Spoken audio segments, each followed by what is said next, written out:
Good morning. Welcome to Sunday Assembly Nashville, everybody. Deb, you got a hot joke for us down there? Okay, Yeah. sure. I have a joke for you. Let's hear it. Okay, let's see. A neutrino walks into a bar, orders a drink, asks the bartender, "What do I owe you?" The bartender says, "For you, no charge." Hey! Well, I got one too. Okay. I was reading a book on helium. I couldn't put it down. Well, I'll jump in here too. Did y'all hear about the restaurant on the moon? No, I didn't. Great food, no atmosphere. Okay. How do you know that atomic particles are Catholic? How do you know? They had Mass. Those were free.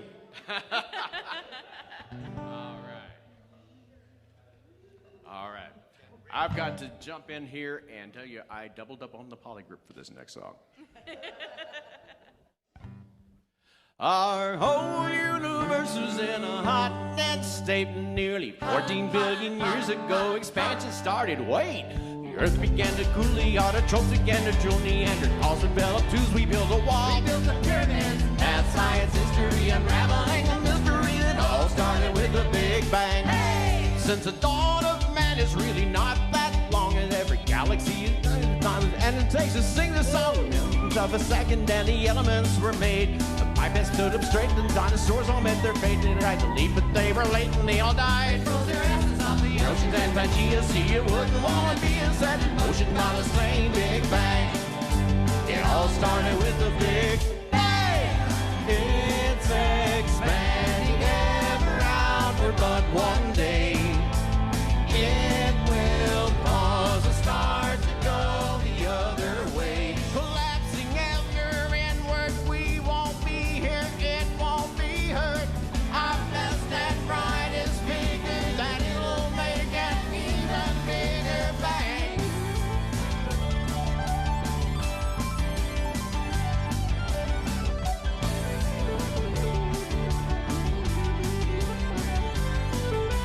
Australopithecus, but really have been sick of us debating why we're here to catching deer. catching viruses, religion, on astronomy, Descartes, Deuteronomy. It all started with the Big Bang.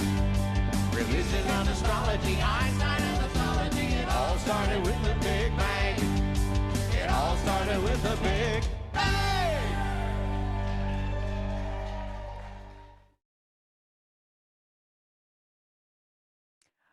Good morning and welcome to Sunday Assembly Nashville. It is so nice to see all of you here. Those of you who have the camera on, thank you. It's so nice to see some faces. But those of you who don't, it is also nice to see you. Welcome to Sunday Assembly. We are a secular community that celebrates this one life that we know we have. We won't tell you how to live your life, but we will try to help you live your life the best you can in the way you want to live it. Our motto is live better, help often, wonder more. Today's Menti code is 688-21015. Once again, that's 688-21015. Go to menti.com, put in that number, and you will be able to answer questions. And there's already one up there for you to type in an answer. All righty. So it is lovely to see you all. And the first thing we are going to do, sorry, I'm playing with my technology here. The first thing we're going to do this morning is that we are going to have a reading from Michelle Gilmore.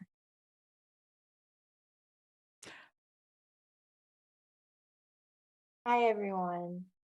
I'll be reading The Atheist's Prayer by Lydia Erickson. Like an expectant mother in her daughter's room, I await myself. And while there are many things one can leave to God, the universe, chance, the cosmic shebang, the weather and distant wars, the subtle shift of foreign moons, and many still that one must leave to God, your life, your heart. My making must and will be my own.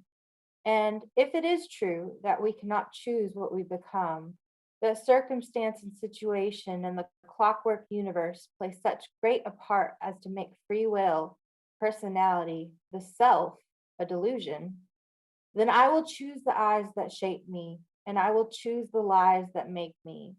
And if ever there is one to break me, my shards will be my own, my own.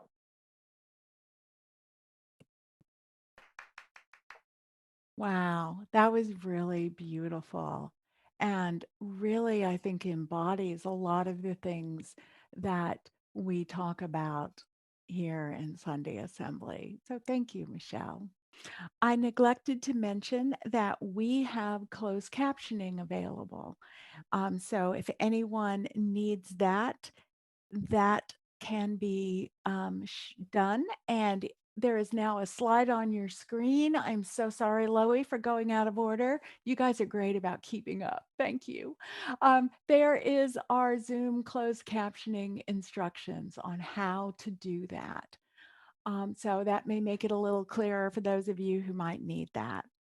The other thing is, let's show our Menti results. So let's see, it looks like in terms of values that we associate with America, there are some values there that people typed in, and those might agree with yours. They may not, right? So there's opportunity, future.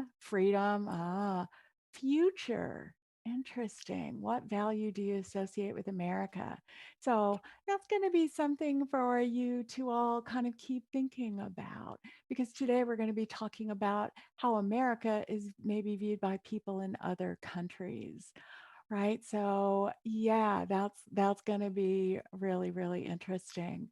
I don't know if how many of you have had the opportunity to talk to people living in other countries or who have come from other countries about how they view America and Americans, but it's a topic that fascinates me.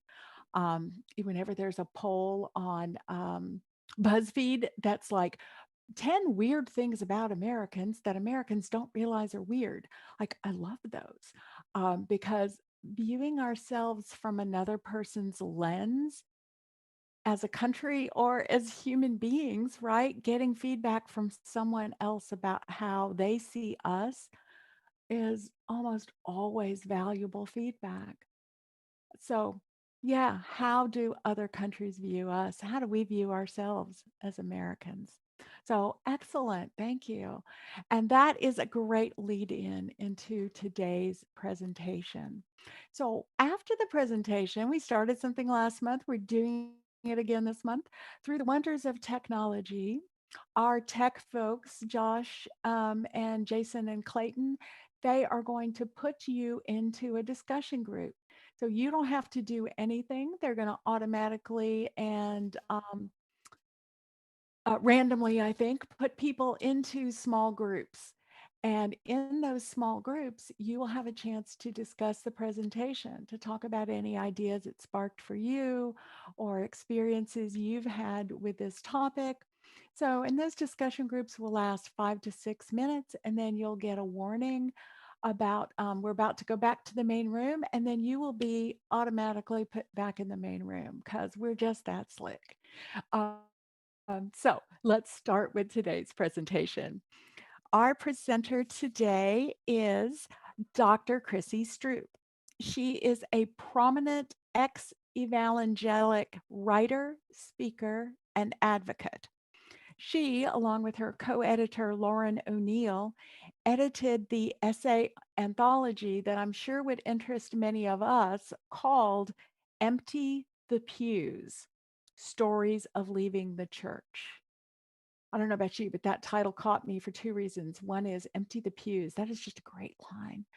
And obviously, it is about leaving church, which many of us had that experience. And also, they used the requisite colon in the title. All the best academic works can have a colon in the title. Um, so Dr. Stroop earned her PhD in modern Russian history from Stanford, and she is a senior research associate with the University of Innsbruck's Post-Secular Conflicts Project.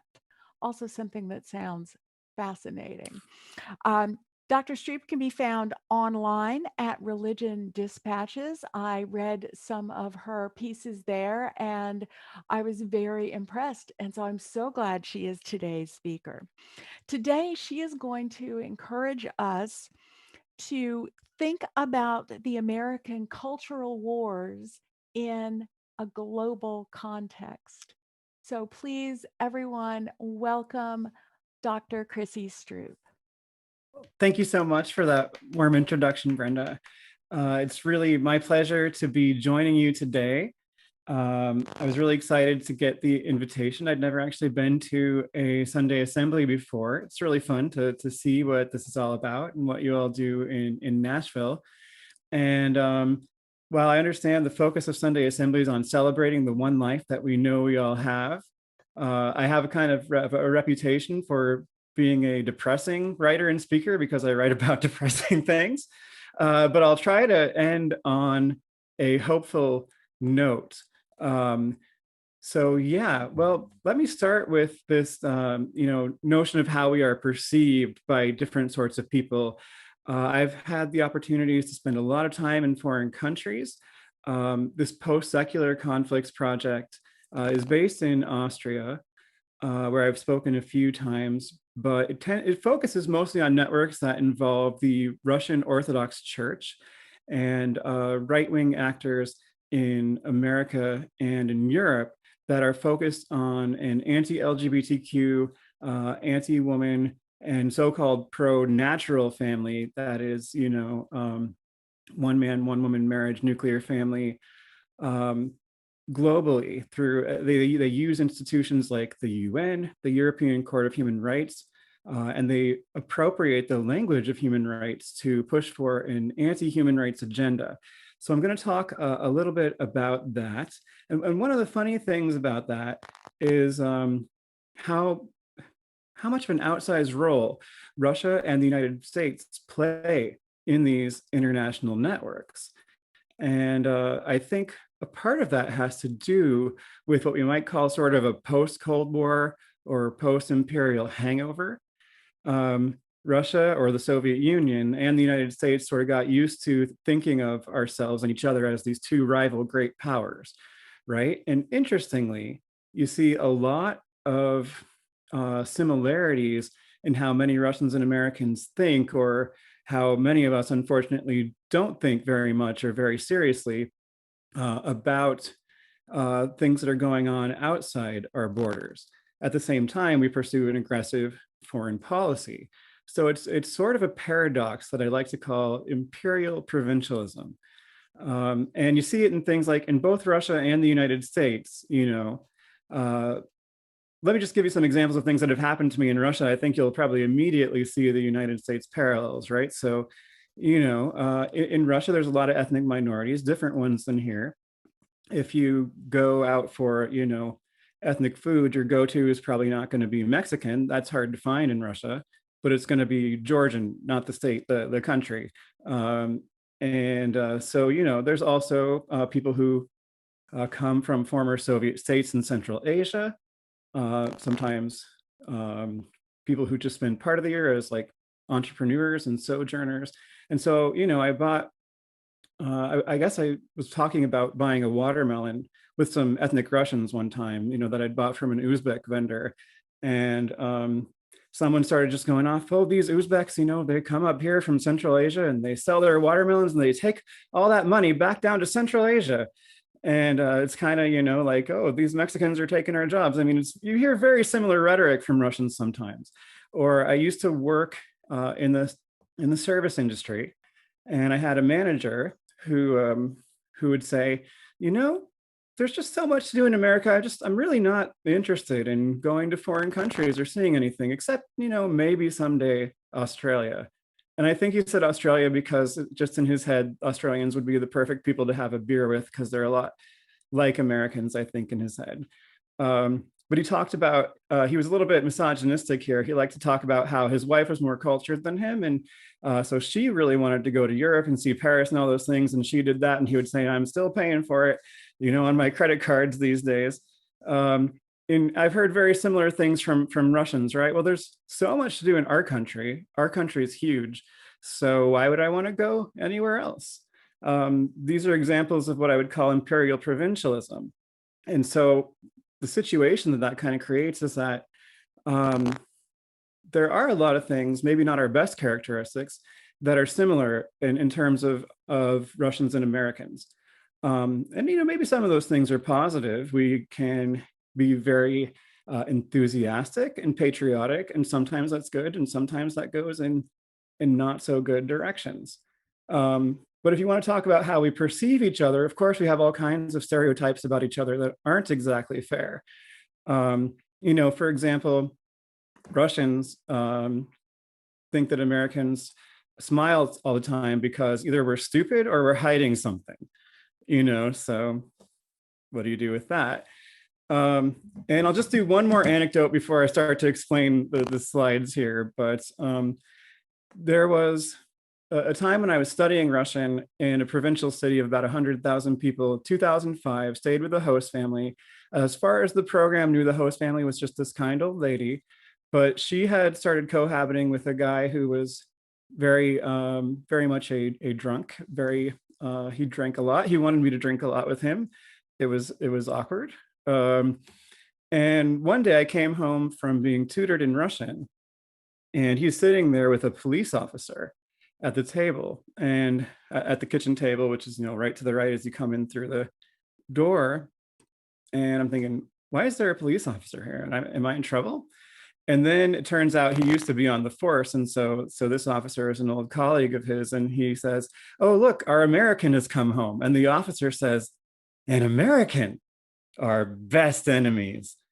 And at that point, I knew I was going to be sitting at the table and drinking with them for a while. And, you know, but then this alcoholic guy, Andre, who was my host mother's boyfriend, started saying, no, the Americans are not our enemies anymore. Now it's the Chinese. They're our enemy and they're your enemy, which again is probably very familiar rhetoric to all of us here, particularly after the last presidential administration. But anyway, I think these are the kinds of attitudes that generate culture wars, right? And now we'll talk a little bit about culture wars, the role that religion plays in that, and these international networks in which Russians and Americans play an outsized role. And what do I mean by culture wars? If we were, you know, in a sort of regular physical audience situation, I'd probably ask people for examples, but since we're not, I'll just give you one myself. You know, in the state of Tennessee, Governor Lee just signed one of those bathroom bills targeting transgender people in schools, specifically, if I'm not mistaken. There's a whole slew of these kinds of laws that are being considered or being passed at the state level in the United States right now. Some of them are particularly draconian. You know, in Arkansas, they're basically denying healthcare to transgender children. In Texas, they're threatening to pass a law that would allow the state to take children away from parents who support them if they are transgender, which is a funny thing because most of these people are supposedly pretty absolutist in terms of their support for parents' rights over children's rights, or children's rights is not even a concept that they recognize.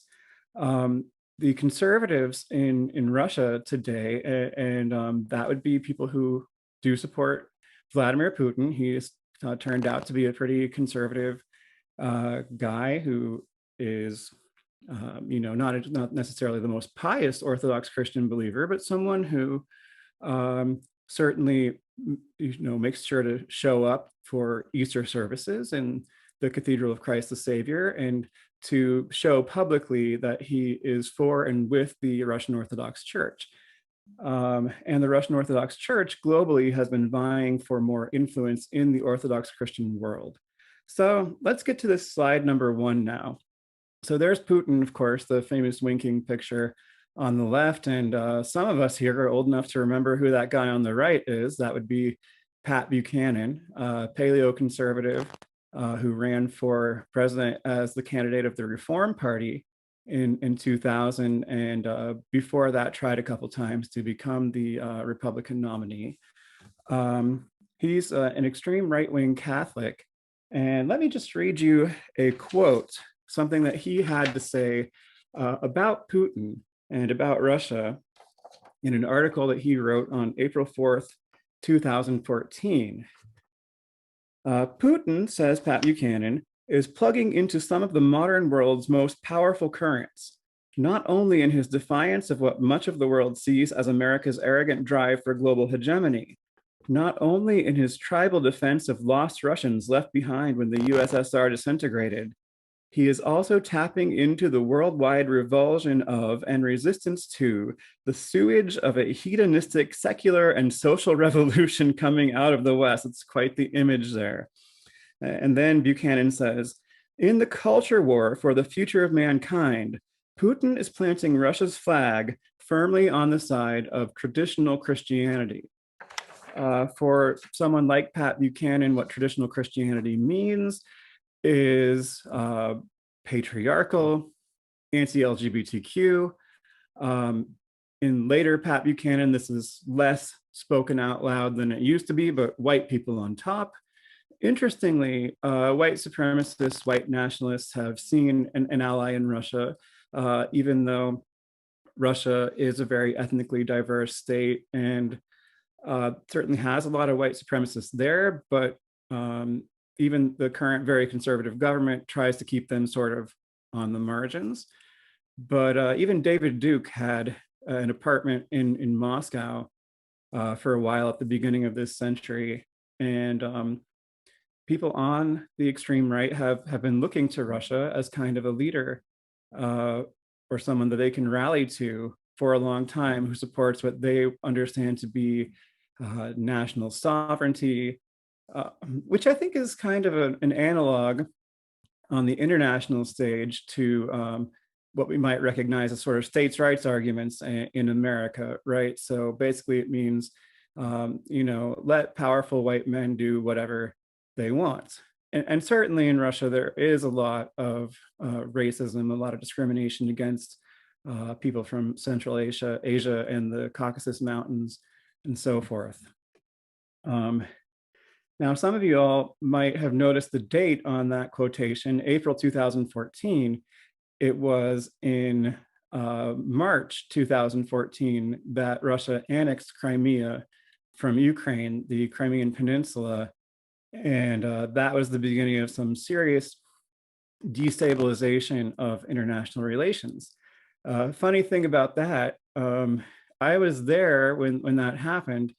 I was actually teaching at a Russian university. After I finished my PhD at Stanford, I went and worked for a while at the Russian university in Moscow that used to run the Stanford and Moscow Study Abroad program, which right around that time was ended because a lot of things simply got disrupted by the rupture in international relations that happened when Putin annexed Crimea.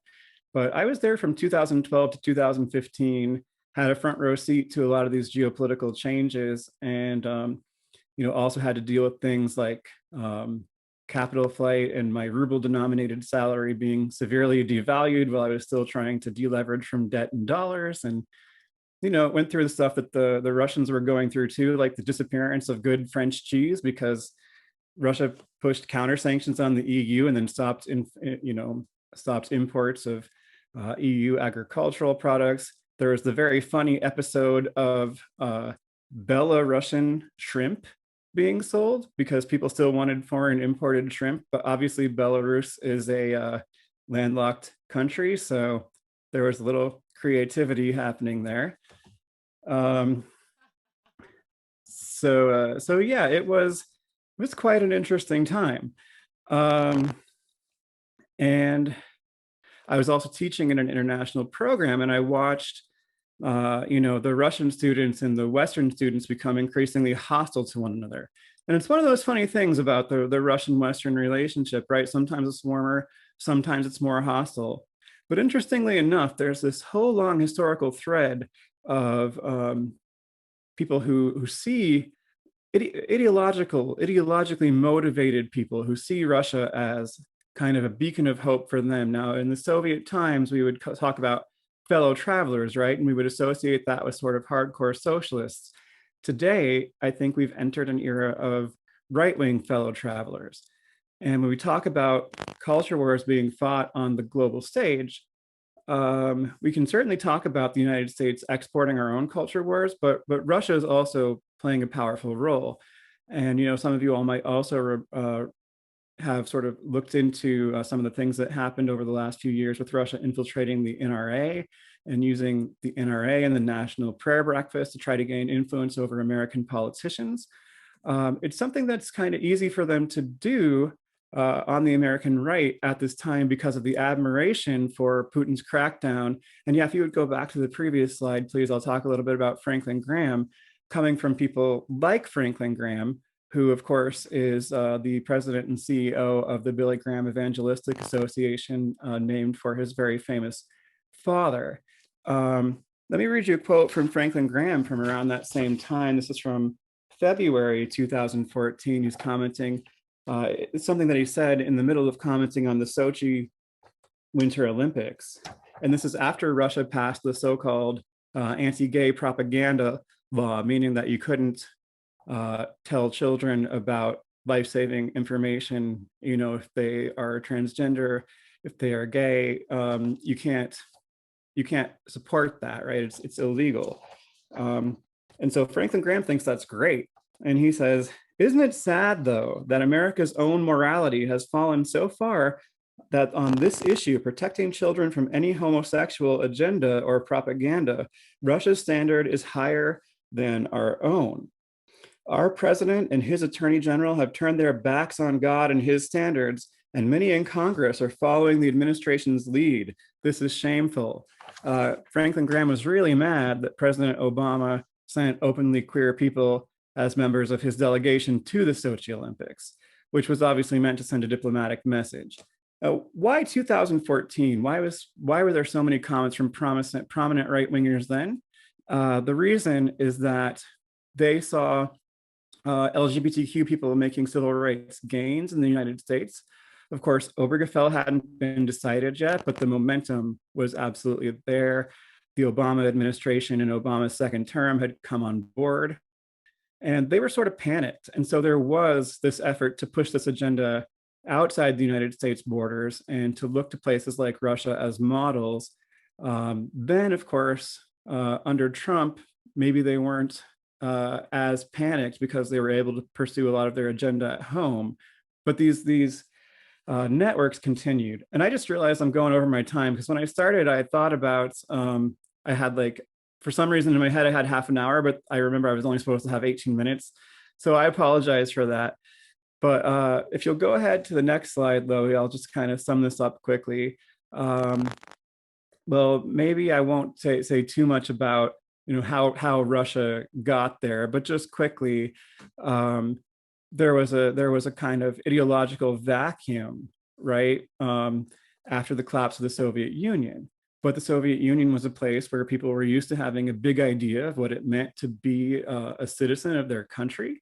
And they, just like many Americans, were told that they lived in the greatest country in the world, and the same kind of enthusiastic patriotism was cultivated. Well, what stepped into that gap? Religion and traditional values, oddly enough. So the collapse of the Soviet Union was followed by an uptick in membership in and admiration for the Russian Orthodox Church. And Putinist Russia is a very sort of theocratic place. Next slide, please. And so this slide just shows some broad trends that are happening in the global culture wars. And all of these could be things that could have their own talk dedicated to them. I want to highlight the last 2 points here. Russian-American collaboration started in the 1990s with the founding of the World Congress of Families. that has since been subsumed by the International Organization for the Family. It is run by Brian Brown, and he regularly goes to Moscow to strategize with Russian conservatives. Brian Brown, you may recall that name as he used to be the president of the National Organization for Marriage. And then I think a very interesting thing is happening now with extreme Christian homeschooling, which certain actors in the John Birch Society and the Council for National Policy actually used the pandemic conditions to push. And I mean, we have to say, of course, hashtag not all homeschoolers, right? There's a lot of people who homeschool for perfectly understandable reasons in the United States, but still over 50% homeschool for religious reasons because they want to indoctrinate their kids in a pretty hardline version of the Christian faith. This is now being expanded globally, and it's the same kind of people in these networks who are involved. This new organization that you see on the international stage, GHEX, has at its center Americans from the Homeschool Legal Defense Association, which is basically responsible for deregulating homeschooling in the United States from the 1980s to the point where today in most states there aren't really any serious regulations with teeth. And on the Russian side, people associated with the World Congress of Families, particularly Alexei Komov and his wife Irina Shamolina, are very important in that network. And I'm just going to quick read you a quote from a paper by my colleagues in the Post-Secular Conflicts Project. The paper is called Reframing Human Rights, the Global Network of Moral Conservative Homeschooling Activists. It's by Julia Permoser and Christina Stuckel. And here's just the part that I wanted to focus on here, how this is becoming a part of the international agenda to fight against LGBTQ rights.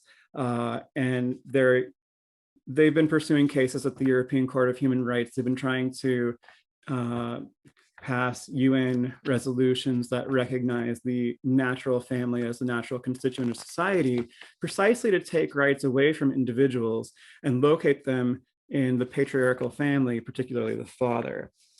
So homeschooling is particularly interesting to actors pursuing this endeavor because it is a door to achieve a number of other goals. Homeschooling is not only about homeschooling, it is about asserting parental rights as the key value for decisions about family issues.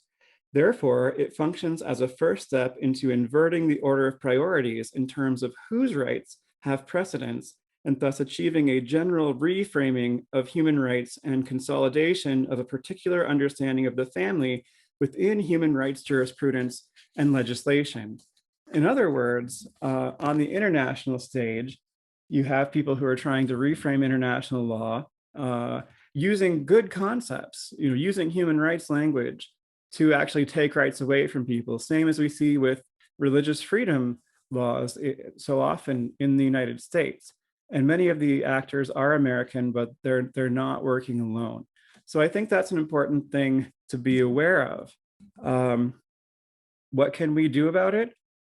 If you look at the huge global problem, and we're facing a global crisis of democracy these days, maybe there's not a whole lot that most of us can do. But acting locally, I think there are a lot of battles that we can win. At the state level in particular, sometimes you're going to lose, of course, but there are things that we could mobilize for. For example, homeschoolers make up about 4% of the US population. Again, disproportionately illiberal, anti-pluralist, anti-democratic, but that's not a lot of people. However, they're very active in pursuing this anti-rights agenda by writing to their representatives, calling their representatives' offices, and so forth. And because of US federalism, there's also not a lot that can be done at the federal level, but at the state level, if people cared enough to counter-mobilize for children's rights, we certainly could make a difference. And again, I'm not saying that all homeschooling is wrong or that there's something wrong with every homeschooling family, but I think there is something wrong with people who don't want their kids to see, doctors, don't want their kids to see any kind of mandated reporter of child abuse at all, and don't want their kids to have to be educated by people who have qualifications in particular areas that some parents aren't, ready to teach, like advanced high school math and science. So advocating for that sort of thing would be one step toward really helping to advocate for children's rights. And when it comes to children's rights as well, there is a UN Convention on the Rights of the Child. The United States is actually the only UN member state that has not ratified that convention. So that is something that we could fight for as well. Of course, not every state that's ratified the convention, that means that not every state is obviously following it. Certainly Russia is one of those states that's not really following it because there's a huge domestic violence problem there, but that's a whole other can of worms. So anyway, I'm going to stop there, and I apologize for going over time. All. Thank you so much. This made me think so much about human beings and how we seem to fear change and losing power. And so all of the, women's rights, paying attention to minorities, all of that, right? It happens across the world. Humanity, we struggle. We struggle. Most people really like the status quo and are going to fight tooth and nail. And boy, I bet if you had told people in the 50s and 60s during the Cold War that the religious right would be siding with Russia at this point, they would never have believed it. So fascinating topic, and thank you so much. As I said before, we are going to be going to breakout rooms. So you are going to be put into a breakout room, be there 5 minutes or so, chance to chat with your fellow assemblers. And so I believe that that is going to happen now or shortly. And then we'll come back and I'll see you again.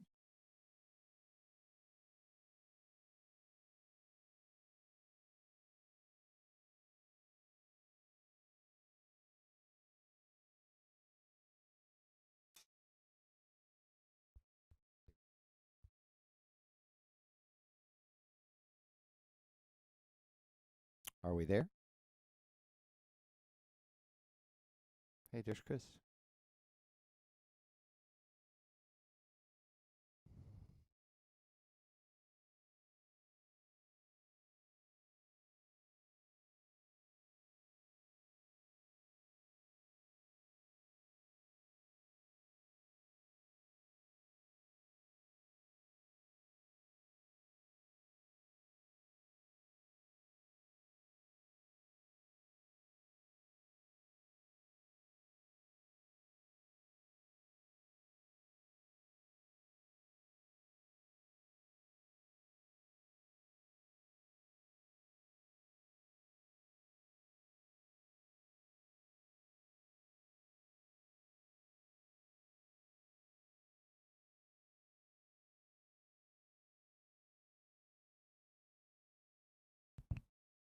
Hi, everyone. We're still doing the breakout rooms right now.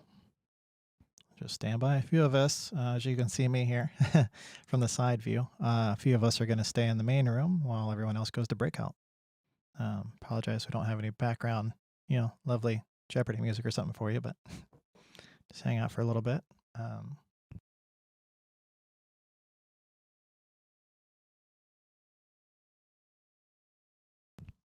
Oh, Brenda, you want me to unmute you? Sure, you're unmuted. There you go, Brenda. Just this room, right? So this is the main room, which is, everyone's not in a breakout room, which is all still going to YouTube. Just this is on YouTube. The breakouts are not. Okay, gotcha. Yeah. So I just wanted to thank Chrissy again. That was really lovely. And don't worry about time. It happens. It's all good. Thank you, Brenda. Oh, you're welcome. Yeah. Cool. I'll mute you again, Chrissy. Brenda, would you like me to mute you? Yes. Okay. I'll mute you when we get closer to the end. Okay. Okay.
Okay, Brenda, I'm going to unmute you while we have everybody come back. Need just another minute for that.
Hello, everybody, and welcome back from your breakout rooms.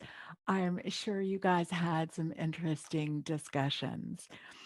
I hope you've also noticed that poll 2 is up, and poll 2 is a question near and dear to my heart, which is, do you believe that people are basically good, right? What makes us misbehave? What makes us do things that are bad, not pro-social, right? Are we born good and it's environment? Is it a mix? What is it, right? So I believe people are good, and it looks like people are weighing in. Please, other people do weigh in, and we will come back to these results at the end of the trying my best. So, trying my best is next up, and I think I have made it no secret that this is my favorite part of our assemblies. There is just something that is very near and dear to my heart about people telling personal stories. And I've heard from lots of people that this is often a highlight for you. So, trying my best is our chance for a Sunday assembly person to tell a story, to talk about something in their life that has been maybe a conflict or something that they've been thinking about, or a story that illustrates something. And if you would like to do a Trying My Best, please contact me or anyone with Sunday Assembly, especially with Wonder More, and we'll talk more about that later, but just know that all of you have an open invitation to do a Trying My Best. We would love to talk to you about it. All righty, so let's talk about today's Trying My Best and today's speaker. So today's Trying My Best is being done by Yvonne Simmerman, who is a longtime member of Sunday Assembly Nashville and is a sociologist by training and is a faculty member. So she teaches sociology as well. So Yvonne, I welcome you, and I'm going to turn it over to you for Trying My Best. Thank you, Brenda. And you did pronounce my name correctly, so you're good. I don't know if I should be doing this or not, because this is something I've been kind of neglecting, is the Sunday Assembly membership and activities and everything. And I told Brenda a few weeks ago that I wanted to get involved again. So she said, would you do this? And I was like, oh yeah, I have all kinds of things to say. And then I've been panicking the last week trying to figure out what I want to say. So after listening to Dr. Stroop, I wanted to give you a little story about an interaction I've had with students in my class. In sociology, we talk about intersectionality as part of our theoretical understanding of who people are, not just their identities, but how that affects them socially. And if you want to show the slide that I gave y'all, yay, there it is. This is a slide that I made up from Patricia L. Collins' ideas about intersectionality. And as you can see, there are all these outside cultures, institutions that are influencing the individual in that center circle. And depending on our identities in those different cultures and institutions, they affect us in different ways, right? So one of the things I've noticed is that when we talk about these different identities in class, you know, a lot of our current students don't have any problems understanding the idea of sexism or patriarchy. A lot of students have very few problems understanding racism or ethnocentrism. Some students have struggles with classism. The ideas of heterosexism and gender identity are still really problematic for a lot of students. And so I'm always anticipating some kind of reaction about that. One of the reactions I had recently that I thought was really interesting is a student, we have a lot of students from other countries, a lot of recent immigrant students. And so I've had several students from different African nations. And a couple of years ago, there was a student from an African nation who we were talking about gender identity and intersex people and people who change their gender identities or on a non-binary continuum. And at some point, the student raised his hand and said, basically, those people, if you don't do what he thought of as traditional gender norms, you are going to hell. And he just made that statement in class. So we had a big discussion in class. A lot of people were very vocal. It got really loud and noisy. And at first I thought, wow, I have just lost control. This class is no longer under my supervision. People are doing and saying all kinds of crazy things. But as we got into it, I realized that a lot of people have a really strong emotional reaction to these different identities. And part of that comes from their religious upbringing. Part of that comes from their political perspective. Part of that comes from just a lack of understanding, ignorance. But one of the things I decided to do was the next class, when I came back, it was, when we still were meeting in classrooms. And when we came back to class, I told the students that I apologized. I said, I felt like the discussion got out of hand. I felt like, we just weren't focusing very well. And I wanted to make sure everybody was okay. One of the reasons I did that is because I've been trying to be more aware of emotional reactions to things in class. It never occurred to me until, 5 or 6 years ago, that students with gender or racial or ethnic identities that aren't the norm, so to speak, have an emotional reaction and have a reaction to what other students say. I guess one of the things I wanted to understand is, what is that reaction and how can I deal with that in the classroom and still be an effective instructor?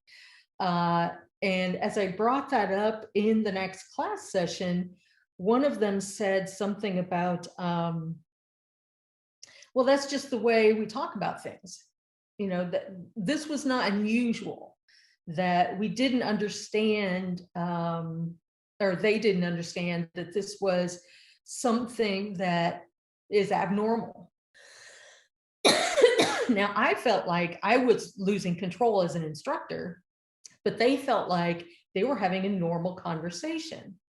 And then I brought up the idea that a few of them had noticed that a few students during the previous session seemed upset to me because they were doing things like this, covering their ears or kind of hunching down in the chairs, and weren't really participating at all. In fact, they were it seemed to me like they were trying to get away from it.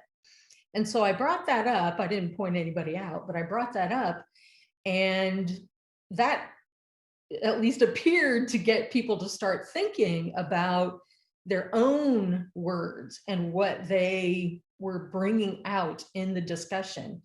And that's one thing I've been struggling with a lot in terms of how to have conversations about difficult topics and understand how to converse about those topics in a respectful way, in a meaningful way, without doing any major damage to anyone's personal identity.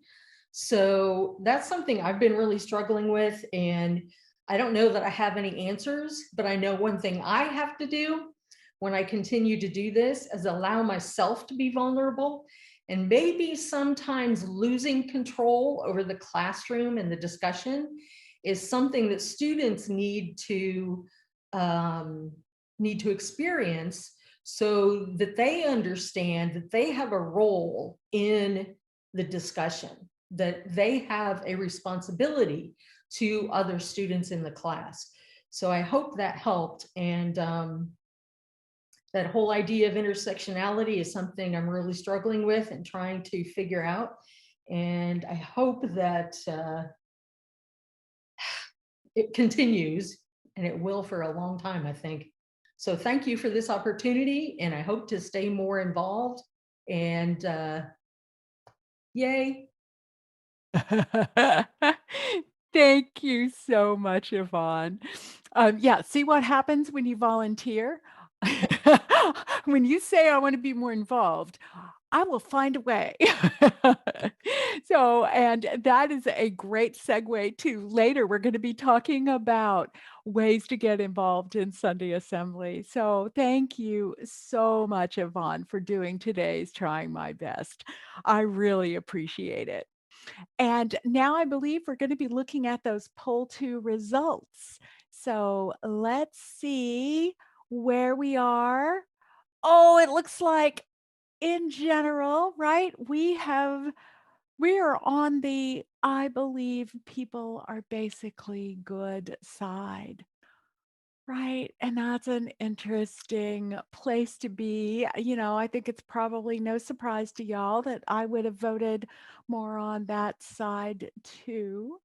Um, it is an interesting thing about our world and news and how we get so much more information now that, sometimes news wants us to believe everyone is bad because, of course, news tends to report the negative things that have happened. We don't report all the people who lived a perfectly good life today, but we are going to hear about the people who did not live a good life today, who, were involved in a crime or whatever, right? The earthquake. We don't hear about all the places there aren't the earthquake. It's such a complicated human thing, right? To live on this planet. But, we do need to think about, when people are not good, and I'm always going to put that in air quotes because I think that's a complicated issue right there. Why not?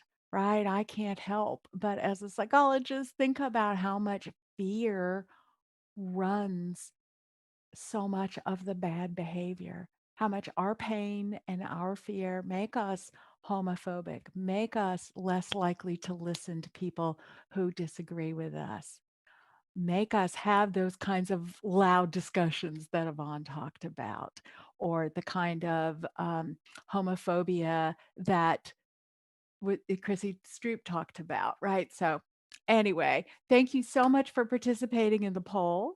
And now we are going to have our usual moment of mindfulness. We're going to take a moment to pause, maybe take a deep breath, and allow yourself to let your mind go where it will, maybe to thinking about what we've talked about today, maybe reflecting on your own behavior, your own vulnerabilities, or maybe you're going to watch my cat sleep behind me if they leave me on screen, which I hope they don't actually.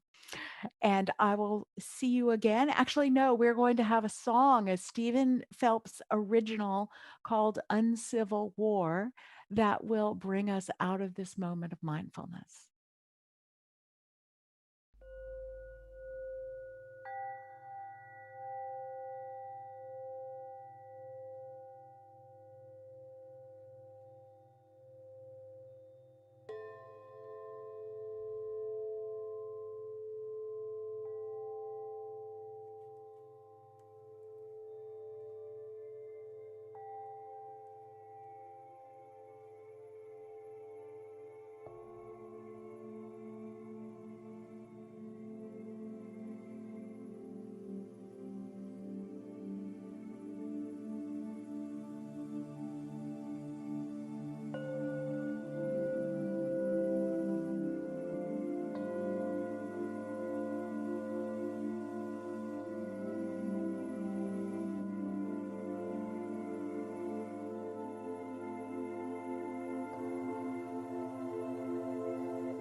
Bombs are coming from the right, falling from the book of Leviticus.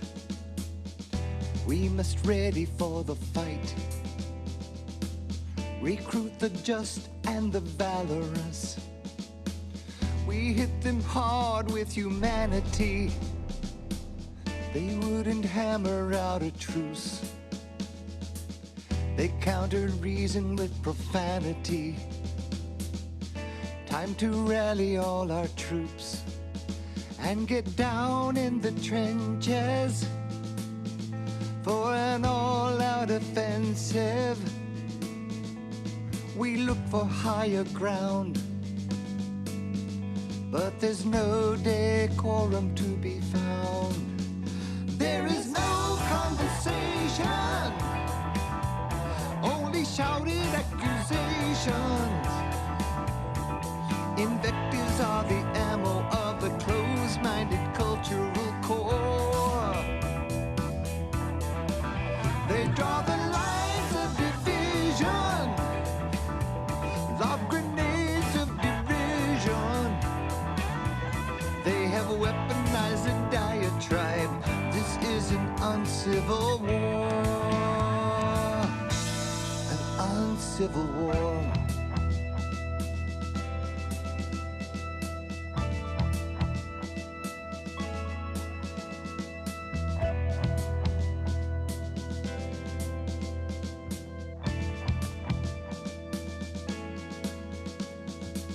We're more than red, white, and blue. We are a rainbow nation. But in our crusade for the truth, we must raise the battle cry of indignation, defending who we are and who we love. Even the atmosphere we live in is to be righteous or red or straight enough by the sanctified soldiers of religion. And so the messianic military load their scriptural artillery, and the secular alliances battle back with the sciences. There is no conversation, only shouted accusations. Invectives are the ammo of the closed-minded cultural core. They draw the lines of division, lob grenades of derision. They have weaponized a diatribe.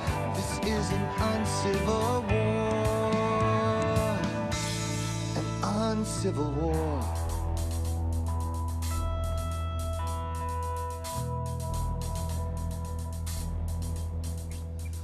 All we ever wanted was to live in peace, secure the blessings of liberty.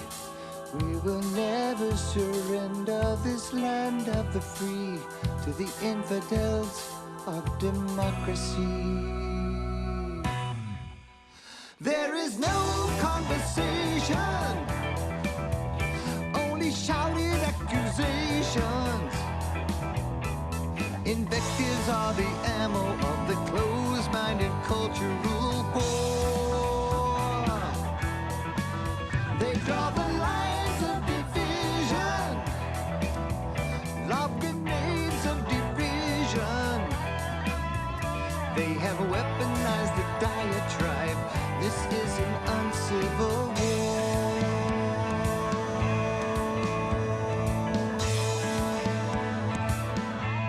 an uncivil war.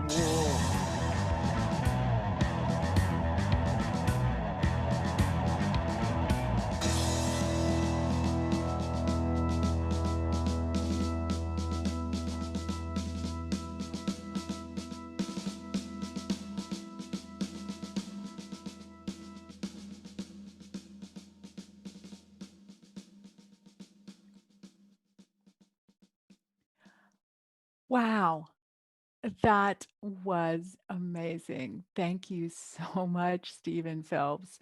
I believe I heard the lyric spiritual artillery in there.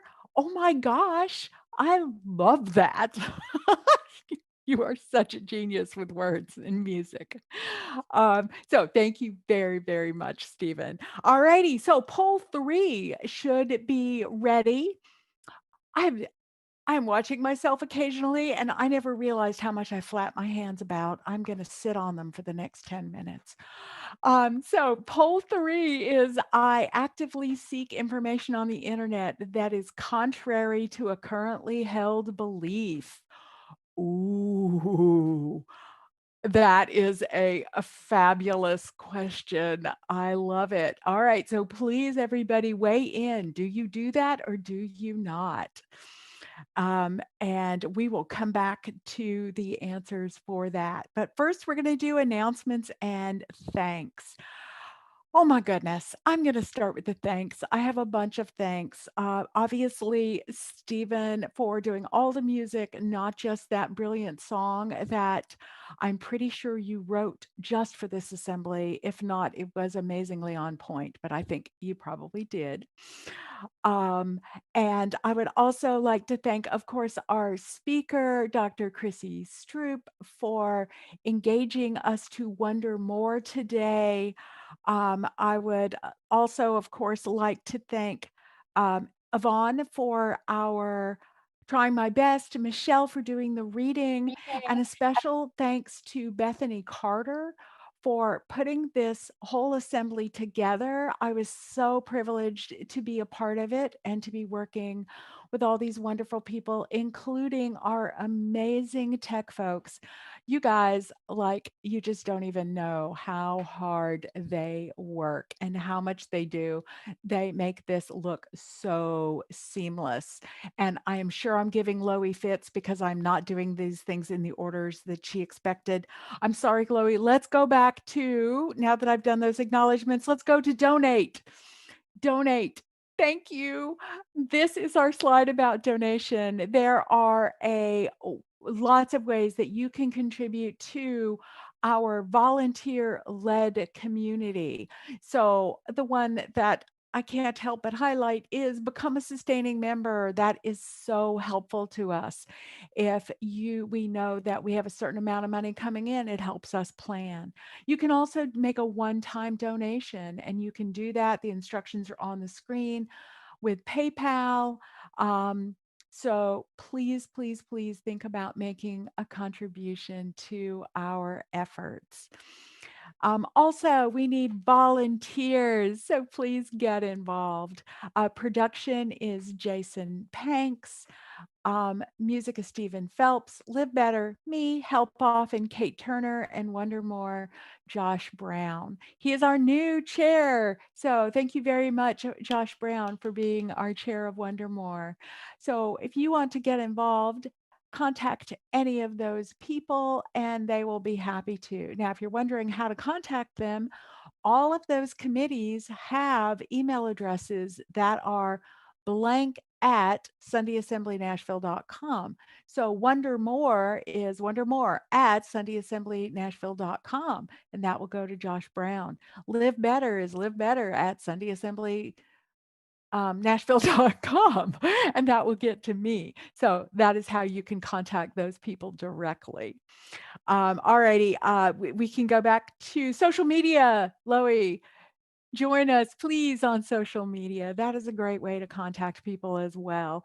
So we have our Facebook page, Twitter, and Instagram. Those addresses are all on the page. And please join secret sundayassemblynashville.com. That's where a lot of our announcements and just conversation take place. Now, because it is a secret group, you have to be friends with someone to be invited. Please feel free to friend me. I'm easy to find because of my funky name. So it's Brynda Quinn. But you can friend pretty much anyone, and they will help you get on there. And Jeannie Butte is communications, and so she can help you get on there. So there are lots of ways. So please, please reach out to someone, message us. Feel free to message me or friend request me, and I'll do it, or we'll find a way. So join us on Secret Sunday Assembly Nashville. All righty. So next assemblies, now announcements. So our next assembly is June 13th, 2021. The theme is Pride, and our guest speaker is a poet named Starla Carr. So I am looking forward to that assembly, and I hope you will join us. Also on May 23rd, so coming up sooner, next Sunday. Is that next Sunday? That's next Sunday. Oh my goodness. We're going to have another picnic. So picnic in the park. Is our new version of what used to be brunch, but we're holding it a little later, 11 o'clock. It's next Sunday at 11, not 10 or 10:30. And it's at Fannie Mae Dees Park, which also is known as Dragon Park. It's a great park. There's a playground close by, and we have a pavilion rented. So please bring food. We will have drinks. The details are all on Meetup. So let's see. Poll 3 answer is next. So poll 3 answer.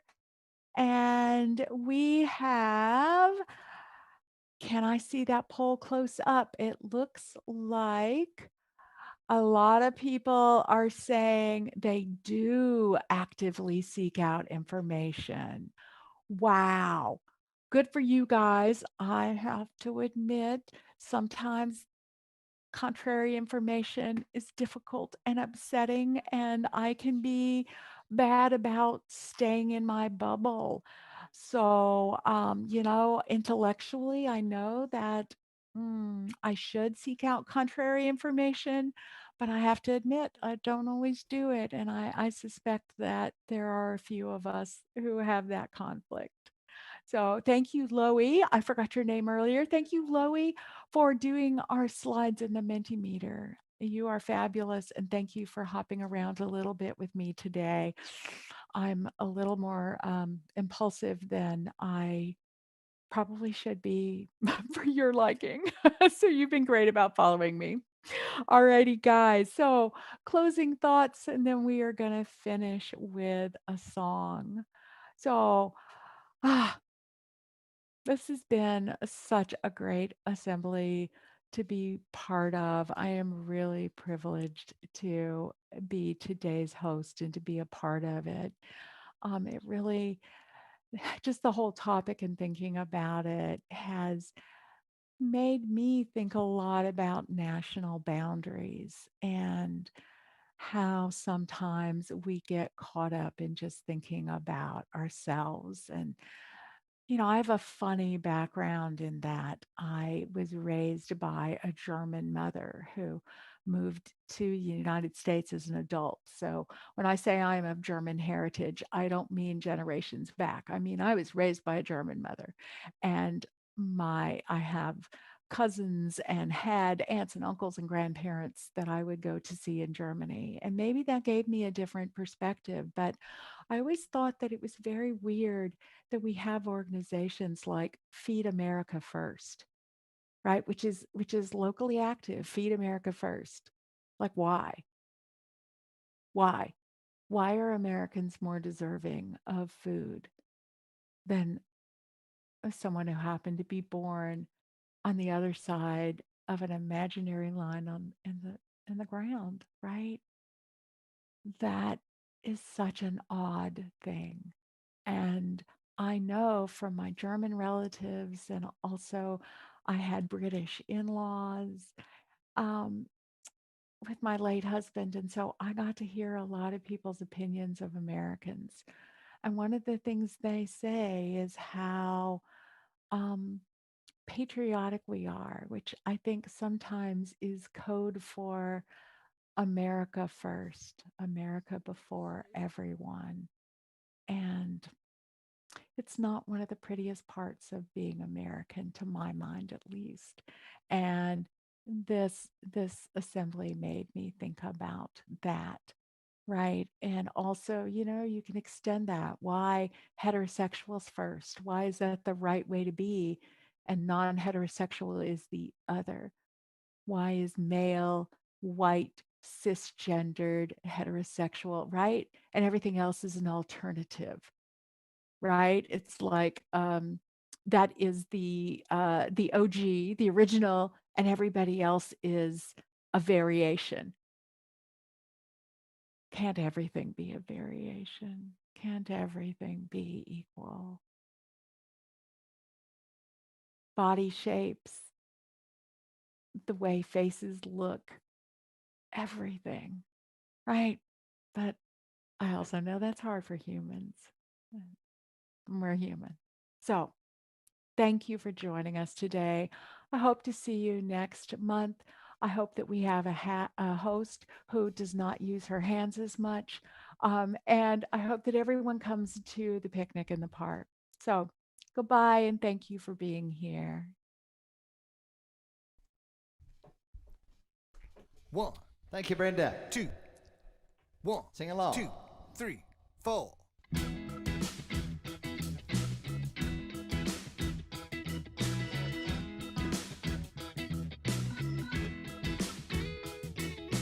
I believe in good. Oh, I believe in good. I believe in being good and doing good just for goodness sake. Good makes the whole world better. Good is great, and I believe in harmony. Respect for all humanity. I believe that we will find the only truth we need, living this one life by this one creed. I believe in good. I believe in good. Let me give you another shot at it. I believe in good. Oh, I believe in good. I believe in being good and doing good just for goodness sake. Good makes the whole world better. Good is great, and I believe in harmony. Respect for all humanity. I believe that we will find the only truth we need, living this one life by this one